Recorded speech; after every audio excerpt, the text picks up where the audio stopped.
Hello दोस्तों, आपका स्वागत है स्टडी विद आईएएस चैनल में।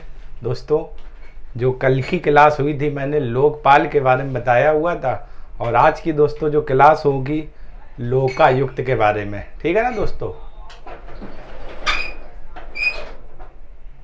लोकायुक्त के बारे में। ठीक दोस्तों, अगर आपको वीडियो पसंद आ रहा है तो आप लोग लाइक करें, सब्सक्राइब करें और ज़्यादा से ज़्यादा दोस्तों शेयर करें। ठीक है ना दोस्तों, लग रहा है दोस्तों कि मैं आपके लिए मेहनत कर रहा हूँ, तो दोस्तों आप लोग वीडियो को लाइक और सब्सक्राइब करें।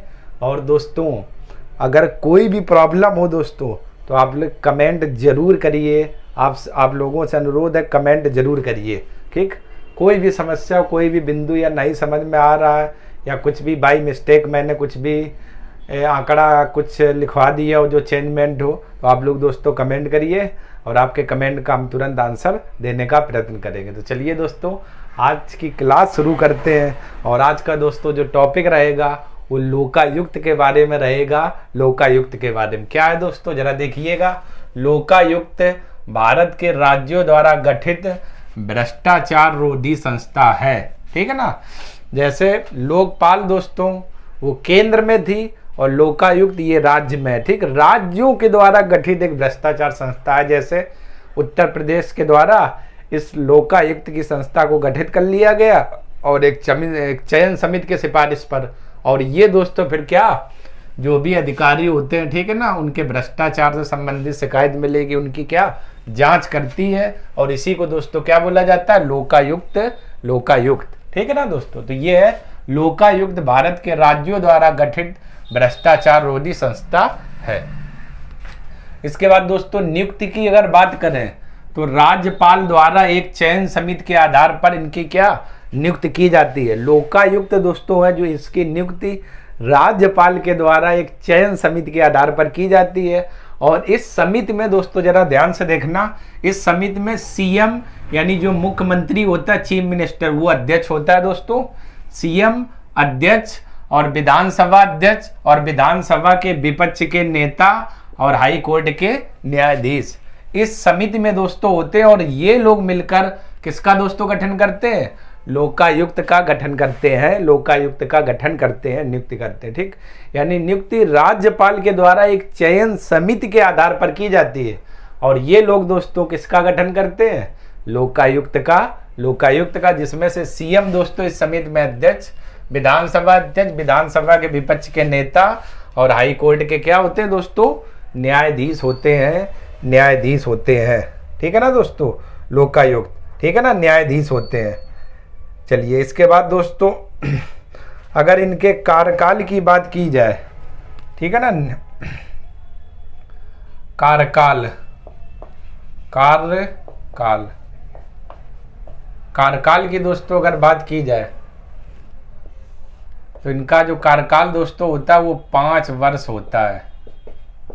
5 वर्ष होता है, ठीक है ना दोस्तों, कार्यकाल 5 वर्ष होता है। लेकिन अगर कोई व्यक्ति दोस्तों एक बार इसका अध्यक्ष बन गया लोकायुक्त का, तो वो दोबारा पात्र नहीं होगा। ठीक है ना, इधर इसका अध्यक्ष बनने के लिए लोकायुक्त का दोबारा से नहीं बन सकता। जो भी व्यक्ति रहेगा वो एक ही बार रहेगा। ठीक, तो ये है दोस्तों, पुनर्पात्रता इसमें नहीं है। तो इनका कार्यकाल दोस्तों कितने वर्ष का होता है, 5 वर्ष का होता है। 5 वर्ष का होता है, ठीक है ना। इसके बाद दोस्तों निम्नतम आयु की बात करें, निम्नतम आयु, निम्नतम आयु, तो ये दोस्तों आयु इनकी होती बनने के लिए 45 वर्ष। और अधिकतम दोस्तों जो होती है, अधिकतम वो आपकी होती है 70 वर्ष। ठीक है ना, 70 वर्ष ये आपकी होती है। ठीक, लोकायुक्त इनका दोस्तों कार्यकाल कितना, 5 वर्ष या 65 वर्ष की आयु, जो भी पहले पूरा हो। या दोस्तों आप इसको ऐसे भी लिख लो, अधिकतम निम्नतम ना लिखो तो अगर आप ऐसे भी लिख सकते हो, क्या, इनका कार्यकाल 5 वर्ष या 65 वर्ष की आयु का होता है। 65 वर्ष की आयु तक, आयु तक जो भी पहले पूरा हो, जो भी पहले पूरा हो, ये इनका क्या दोस्तों होता है, कार्यकाल। ठीक है ना, इनका कार्यकाल दोस्तों 5 वर्ष या 65 वर्ष की आयु तक जो भी पहले पूरा हो। मतलब ये हुआ जैसे कोई व्यक्ति दोस्तों 62 वर्ष की आयु में लोकायुक्त बनता है, तो जैसे ही उसकी आयु 65 वर्ष हो जाएगी उसका कार्यकाल तुरंत क्या समाप्त हो जाएगा। ठीक है ना दोस्तों। तो वही कहना चाह रहा, जो भी पहले हो, फिर वो आगे आयु तक नहीं बनेंगे। तो 65 वर्ष की आयु या तो खत्म हो जाए या तो कार्यकाल आपका दोस्तों क्या खत्म हो जाए, कार्यकाल तुरंत क्या समाप्त हो जाएगा। तो ये इनका क्या है कार्यकाल। इसके बाद दोस्तों शपथ की बात करें तो शपथ दोस्तों इनको कौन दिलाता है, राज्यपाल। और दोस्तों ये लोग त्याग पत्र किसे देते हैं, त्याग पत्र भी राज्यपाल को। ठीक है ना दोस्तों, ये है यानी लोकायुक्त को दोस्तों शपथ राज्यपाल दिलाता है और त्याग पत्र ये लोग अपना किसे देते हैं, राज्यपाल को देते हैं त्याग पत्र। ठीक है ना दोस्तों, राज्यपाल को त्याग पत्र देते हैं, राज्यपाल को त्याग पत्र देते हैं।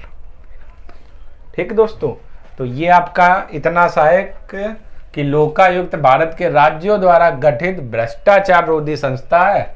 इसकी नियुक्ति दोस्तों राज्यपाल द्वारा एक चयन समिति के आधार पर की जाती। इस समिति में दोस्तों सीएम अध्यक्ष, विधानसभा अध्यक्ष, विधानसभा के विपक्ष का नेता और हाई कोर्ट के न्यायाधीश होते हैं। कार्यकाल की दोस्तों बात करें तो 5 वर्ष या 65 वर्ष की आयु जो भी पहले पूरा हो। शपथ की बात करें तो दोस्तों राज्यपाल, और त्याग पत्र दोस्तों किसे देंगे, राज्यपाल को, राज्यपाल को। ठीक दोस्तों, तो ये आपका है।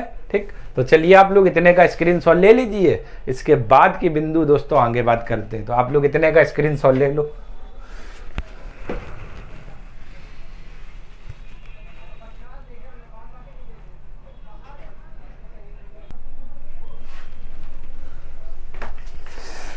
चलिए दोस्तों अब बात कर लेते हैं इनकी संरचना क्या होती है। ठीक है दोस्तों, तो लोकायुक्त की संरचना के बारे में बात करें दोस्तों तो एक अध्यक्ष होता है और 8 दोस्तों क्या होते हैं, सदस्य होते हैं। ठीक, अध्यक्ष के लिए दोस्तों आवश्यक वो हाई कोर्ट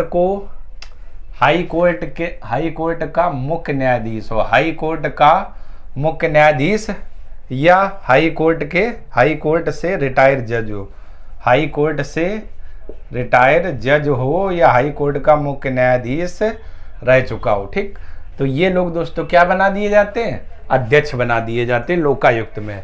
लोकायुक्त के अध्यक्ष के लिए दोस्तों आवश्यक है या तो वो हाई कोर्ट का मुख्य न्यायाधीश रह चुका हो या रिटायर हो। ठीक है ना, रिटायर जज हो। ठीक है ना, हाई कोर्ट से रिटायर जज हो तो उसे दोस्तों क्या बना दिया जाएगा, अध्यक्ष। और दोस्तों इसमें 8 सदस्य होते हैं और 8 सदस्यों में से आधे सदस्य दोस्तों न्यायिक पृष्ठभूमि से होने चाहिए। मतलब कम से कम उन्हें न्याय के बारे में जानकारी अच्छी हो, नॉलेज हो। ठीक है ना, अच्छे से हो, न्यायिक क्षेत्र से जुड़े हो, वो होने चाहिए। और आधे सदस्य SC यानी अनुसूचित जाति, ST यानी अनुसूचित जनजाति, पिछड़ी जाति, अल्पसंख्यों में से अल्पसंख्यों में होने चाहिए। ठीक है ना दोस्तों, ये आपकी है संरचना।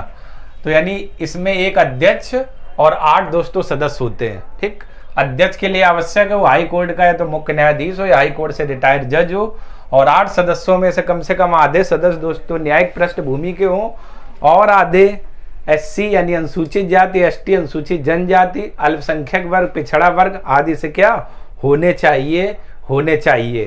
तो ये आपके हैं क्या इसकी संरचना के बारे में दोस्तों। ठीक, इसकी ये क्या है, संरचना है। ठीक है ना दोस्तों, तो ये इसकी क्या है, संरचना है। तो ये आप लोगों ने देखी। ठीक है ना, इसके बाद इनका कार्यकाल दोस्तों देखा 5 वर्ष या 65 वर्ष की आयु तक। इनकी नियुक्ति दोस्तों राज्यपाल के द्वारा की जाती है, राज्यपाल के द्वारा। ठीक, इनके वेतन और भत्ते की अगर दोस्तों बात की जाए तो हाई कोर्ट के मुख्य न्यायाधीश के समान अध्यक्ष का वेतन होता है और सदस्यों का वेतन, ठीक है ना, अन्य न्यायाधीश के समान होता है। तो चलिए दोस्तों लिख लेते हैं वेतन हुआ भत्ते। तो यहाँ पर लिखते हैं दोस्तों वेतन हुआ भत्ते। अध्यक्ष का वेतन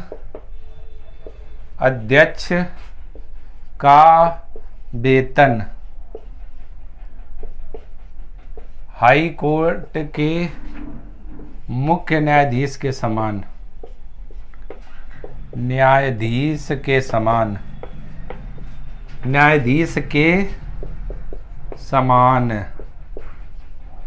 होता है। सदस्यों का वेतन, सदस्यों का वेतन, सदस्यों का वेतन अन्य न्यायाधीश के समान, अन्य न्यायाधीश के समान होता है, अन्य न्यायाधीश के समान होता है, अन्य न्यायाधीश के समान होता है। ठीक है दोस्तों, तो ये दोस्तों है जो लोकायुक्त का अध्यक्ष होता है उसका वेतन हाई कोर्ट में जो मुख्य न्यायाधीश होगा उसके समान, और जो सदस्य होते हैं दोस्तों उनका वेतन, ठीक है ना, अन्य न्यायाधीश के समान होता है। ठीक, ये इसकी दोस्तों संरचना है जिसमें एक अध्यक्ष और 8 सदस्य होते हैं। सदस्यों के लिए आपने योग्यताएं देखी और अध्यक्ष के लिए क्या जरूरी है, उनके वेतन भत्तन दोस्तों आपने देख लिए हुए हैं। इसके बाद इनके कुछ बिंदुओं को देखकर और बात करेंगे। उससे पहले दोस्तों आप लोग जरा स्क्रीनशॉट ले लीजिए, इसके बाद आगे बात करते हैं।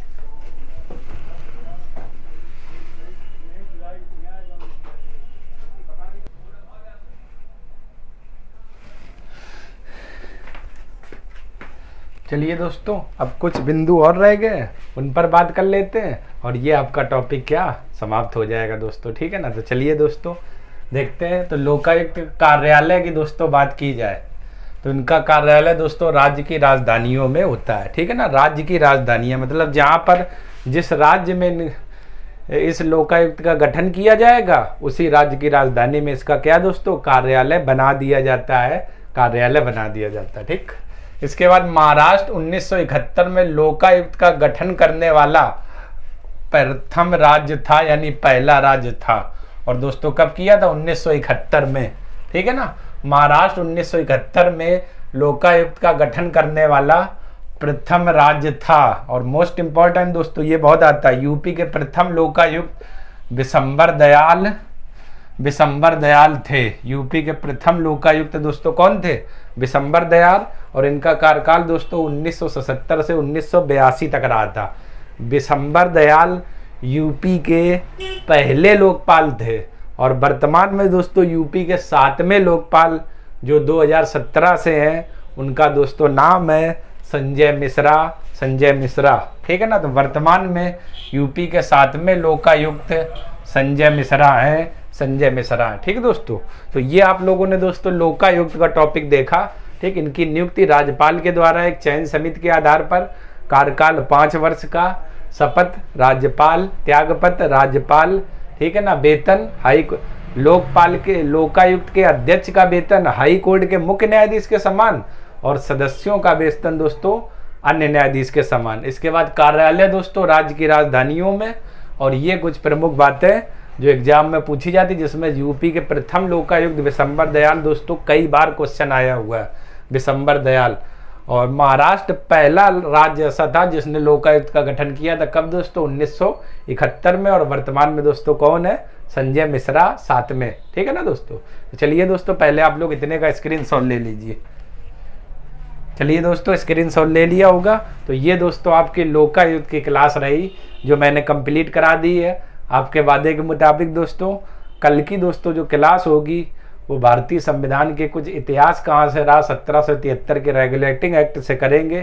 ठीक है ना, तो आपको वहाँ से भी जो भी क्वेश्चन बनते हैं वो भी आपको क्लियर हो जाए। ठीक है दोस्तों, तो चलिए दोस्तों अगर आपको मेरा वीडियो पसंद आ रहा है दोस्तों, आपको लग रहा है कि मैं दोस्तों मेहनत कर रहा हूँ, तो आप लोग लाइक करें, सब्सक्राइब करें और ज़्यादा से ज़्यादा दोस्तों शेयर करें। ठीक है दोस्तों, और दोस्तों मैं एक चीज़ कहना चाहूँगा, ठीक, ज़रा ध्यान से सुन लीजिए कि कभी मोती कभी हीरा और कभी शबनम बना दिया और मुझको तो तेरे प्यार ने घायल बना दिया। कि कभी मोती कभी हीरा और कभी शबनम बना दिया और मुझको तो तेरे प्यार ने घायल बना दिया। अगर तुमने बना ली है मुझे अपने होठों की बांसुरी तो मैंने भी तुमको अपनी आँख का काजल बना दिया। ठीक है दोस्तों, तो चलिए दोस्तों मैं प्रार्थना करता हूँ कि आप लोगों ने जो भी सपना देखा हुआ है, जिस चीज़ में भी आप लोग जाना चाहते हैं, वो सपना आपका पूरा हो। और मैं दोस्तों आपके लिए हमेशा तत्पर रहूँगा। बस आप लोग अच्छे से पढ़ते रहिए दोस्तों, नोट्स बनाते रहिए और जो भी बुक पढ़िए एक बार बहुत अच्छे से पढ़िए दोस्तों, और तभी आप जो भी एग्ज़ाम की तैयारी कर रहे हैं आसानी से निकाल पाएंगे। ठीक है दोस्तों, तो चलिए दोस्तों अगर आपको वीडियो पसंद आ रहा तो आप लोग लाइक करें, सब्सक्राइब करें, ज़्यादा से ज़्यादा दोस्तों शेयर करें। तब तक के लिए आप लोगों का धन्यवाद।